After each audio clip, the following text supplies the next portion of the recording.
Hello everyone, welcome to ITLS Academy. This is continuation topic of biology of microorganism. In this particular lecture, we are going to deal with yeast and mold. Yeast and mold are organisms of great importance to the food industry. These two species are very different from bacteria, which are more commonly associated with foodborne disease. Hundreds of yeast and mold species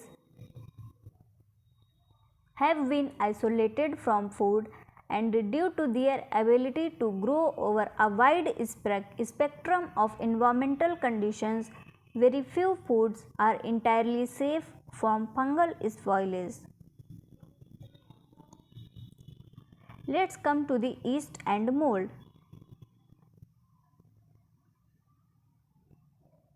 Yeast and molds are members of the fungi. Mold is a type of fungus that grow in multicellular filaments called as hyphae. These tubular branches have multiple genetically identical nuclei, yet from a single organism known as colony. In contrast, yeast is a type of fungus that grows at a single cell, or the yeast is grow as a single cell. Yeast are characterized as being essentially unicellular, whereas molds are composed of filaments which appear fuzzy or powdery. The familiar budding yeast, Saccharomyces cerevisiae, also known as baker's yeast or brewer's yeast, is usually thought of as the typical yeast. The green mold Penicillium digitatum, a frequent spoiler of fruits such as apple or oranges, and the bread mold Neurospora crassa will also be well known to many. These latter two organisms, that is Penicillium and Neurospora, are properly considered as typical molds. Many of these fungi have pharmaceutical and medical significance. The precise nature of this significance is different in each case. For example, Saccharomyces cerevisiae is generally regarded as a totally safe organism suitable for use in human food and drink. The reason for its importance is because it is by far the best understood eukaryotic organism on the planet. In contrast, Cryptococcus neoforms have a variety of ways by which it can evade defense mechanism of the immune system, but is relatively little studied. In between these two extremes are many yeast and molds which are omnipresent in the environment. Omnipresent, we can say that these organisms are present everywhere in the environment, in or on our foods, or as a part of the normal flora of humans, but all of which can opportunistically contaminate pharmaceutical preparations or cause post-operative diseases. At some points in our lives, all of us have observed some sort of mold spoilage, be it on piece of bread or on a peach you left sitting on your kitchen counter for an extended period of time. While not as easily visible, yeast are also troublesome organisms worthy of our attention. All fungi pose a threat to immunocompromised individuals.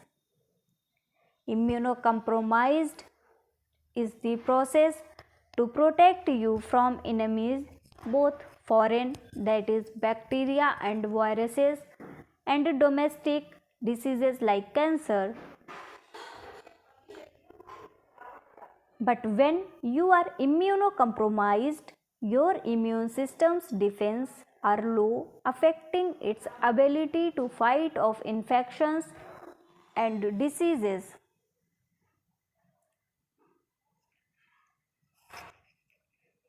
This knowledge should be weighed against a background of a general lack of suitable antifungal agents. The approach of this chapter will be to first describe Saccharomyces cerevisiae in considerable detail because so much is known about it. Then other yeast and molds will be considered in turn, pointing out where appropriate significant differences from Saccharomyces cerevisiae or from each other. Here are the few points on yeast and molds. Mold belong to the fungus family and are multicellular organism, while yeast are unicellular organism. Mold contain hyphae or thread-like filaments that grow on the surface of food and drinks and multiply through vegetative reproduction. As a result, they are more visible than yeast and common bacteria which tend to grow within food or beverage matrices. Mold cannot undergo the process of photosynthesis to derive nutrition. Therefore, they require organic host and specific organic matter for such purpose. This need for nutrition is why you often see molds growing on decaying food.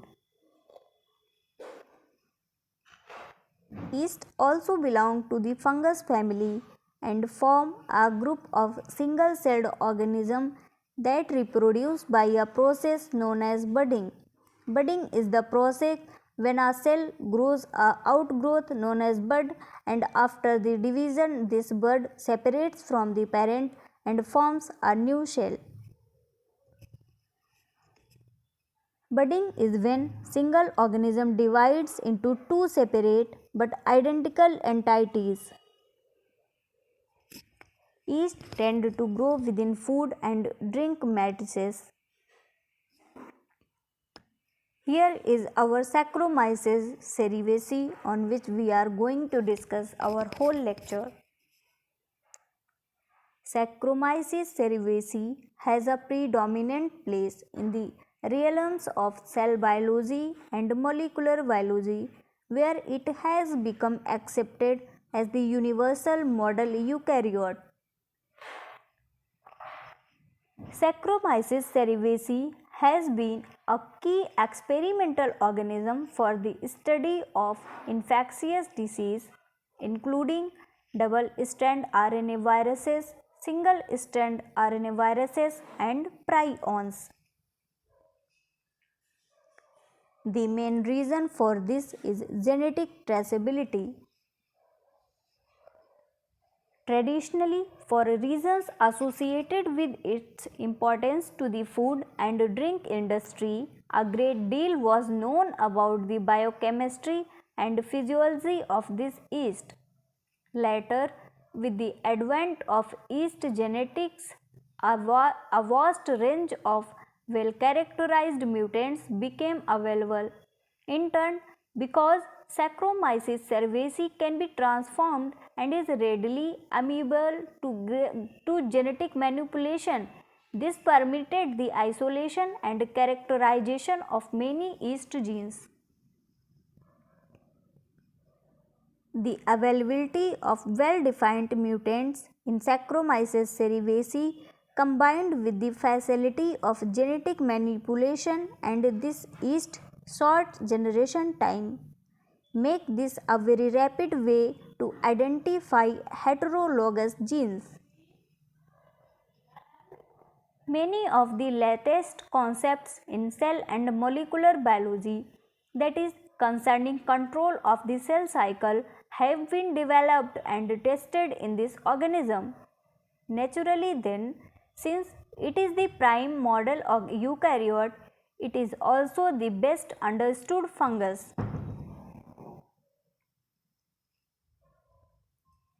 The life cycle of Saccharomyces cerevisiae. By life cycle, I refer to two broad aspects of the life of Saccharomyces cerevisiae. The first is cell proliferation, the process by which a cell of one type gives rise to two cells that are essentially identical. It can exist both as a haploid, one copy of each chromosome per cell, or as a diploid, that is, two copies of each chromosome per cell. Haploid exists as one of the two sexes referred to as mating type A and mating type A, that is A and A. These are haploid organisms. When two haploid cells come close together, they cause each other to arrest in the G1 phase of the cell cycle. Each subsequently produce a special protuberance enabling growth towards the mating partner. These somewhat abnormal looking shells are termed as scomes.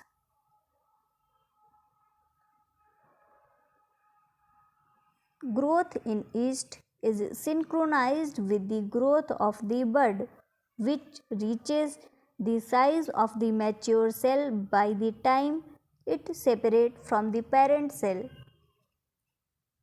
In well-nourished, rapidly growing yeast culture, all the cells have buds since bud formation occupies the whole cell cycle. Both mother and daughter cells can initiate bud formation before cell separation has occurred. In yeast cultures growing more slowly, cells lacking buds can be seen and bud formation only occupies a part of the cell cycle. Cytokinesis enables budding yeast Saccharomyces cerevisiae to divide into two daughter cells. Saccharomyces cerevisiae forms a bud which can grow throughout its cell cycle and later leaves its mother cell when mitosis has completed. Saccharomyces cerevisiae is relevant to cell cycle studies because it divides asymmetrically. That is, if one cell is large, then other will be small. By using a polarized shell to make two daughters with different fates and sizes.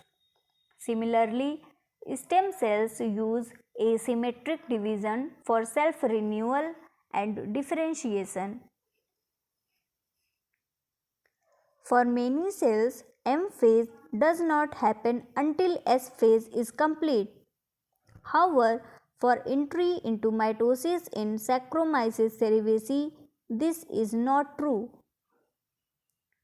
Cytokinesis begins with the budding process in the late G1 and is not completed until about halfway through the next cycle. The assembly of the spindles can happen before S phase has finished duplicating the chromosome.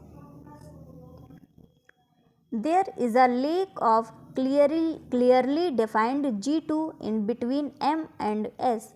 Thus, there is a lack of extensive regulations present in higher eukaryotes.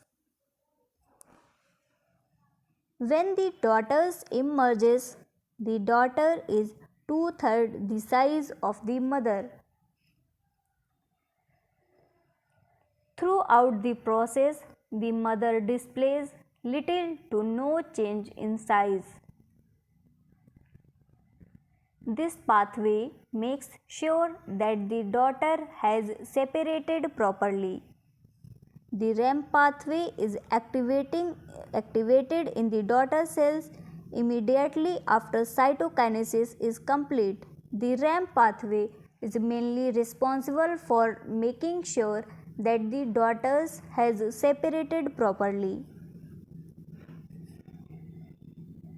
Two interdependent events drive cytokinesis in Saccharomyces cerevisiae.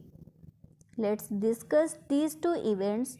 The first event is contractile actomyosin ring constriction, and the second event is formation of the primary septum, a chitinous cell wall structure that can only be formed during cytokinesis.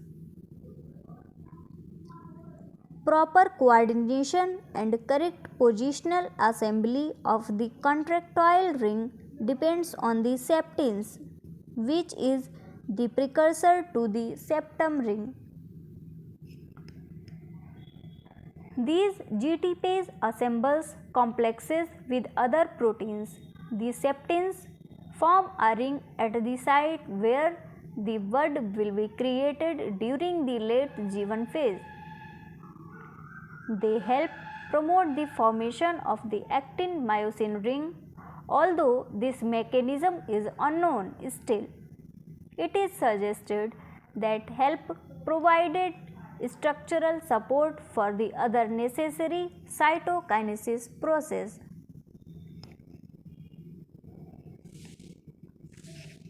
Here is the diagrammatic view of the division of bacterial cell or division of yeast cell. This is the haploid cell, that is A only. After the mitosis, this divides in A and A, that is form haploid cells. When it bonds with the scomes, haploid cell with scome, after mating, A and alpha, that is heterozygous cell develops. After the mitosis of this cell, A alpha and A alpha 2 cells are produced. These two cells are diploid. When this diploid cell divides or meiosis occurs in this diploid cell, 4 haploid spores are formed. After the germination of these haploid spores, 4 haploid cells are formed, but these 4 haploid cells will be of alpha, alpha and A type, because in the diploid organism here is one is alpha and other chromosome is A.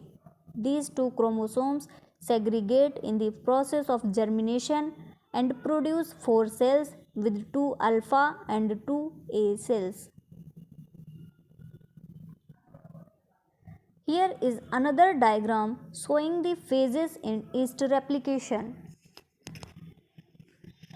The first phase is haploid phase and sexual phase, and third is diploid phase.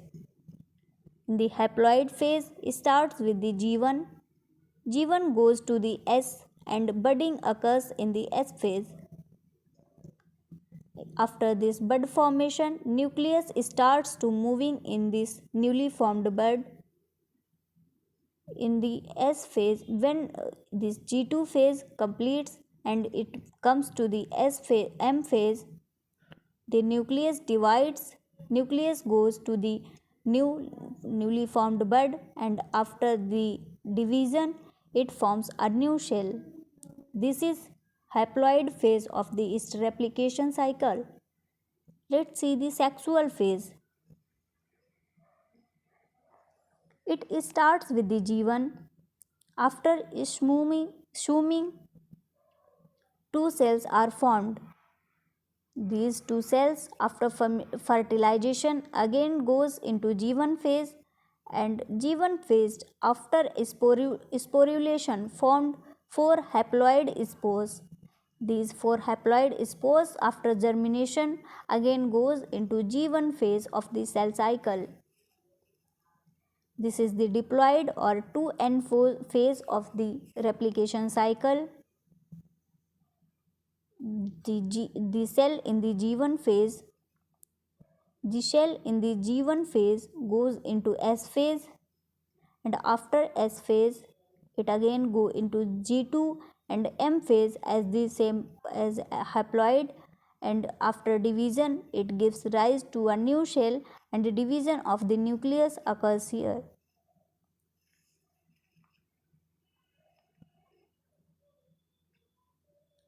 Development of polarity is an essential aspect in the life cycle of most fungi. The development of polarity and the resulting asymmetric division can be considered as five constituent processes. These processes are the F-actin cytoskeletal, the polarity of growth achieved by the way new shell wall material is arranged, the location of 10 nanometer neck filament, formation of the shell cap, the distribution of DNA and microtubules.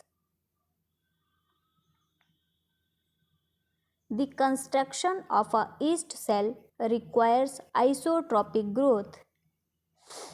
Bud emergence is signaled by the accumulation of secretory vesicles, the Rho protein CDC42P, and a cap of membrane localized actin patches.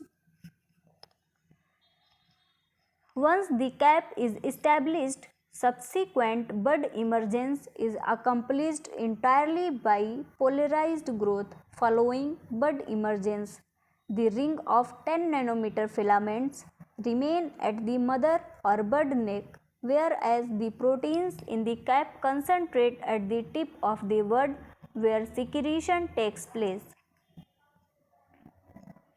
Later, there is a critical switch back to isotropic growth, which brings about swelling of the bud. Most of the proteins of the cap appear to disperse simultaneously with the apical or isotropic switch. At cytokinesis, secretion is redirected to the neck and the proteins of the cap redistribute to this region. Mutants have been isolated, which distinguish between the separate components and processes. In turn, the genes which the mutation have identified have all been characterized. The pattern of budding in haploids differ from that in diploids. That is, haploid cells grown in rich medium bud in an axial pattern, that is, each new bud site is placed adjacent to the previous one. In the same rich nutrient conditions, diploids exhibit bipolar budding. In this case, choosing new bud site at either end of the cell.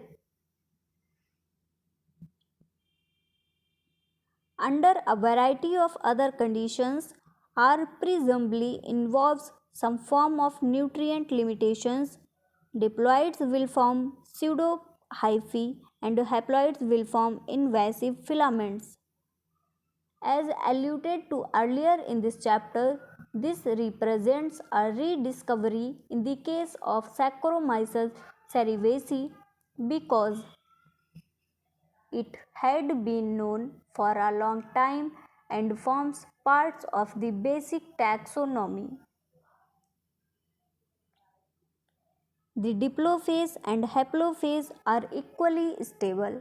Hence, in the presence of adequate nutrients, both are capable of repeated rounds of vegetative growth and mitosis.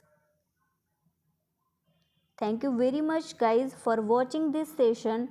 We will continue our lecture and we will discuss other organism in the category of yeast and mold in our upcoming lecture. This lecture was basically based on the Saccharomyces cerevisiae. Here Saccharomyces completes. Thank you very much for watching this session.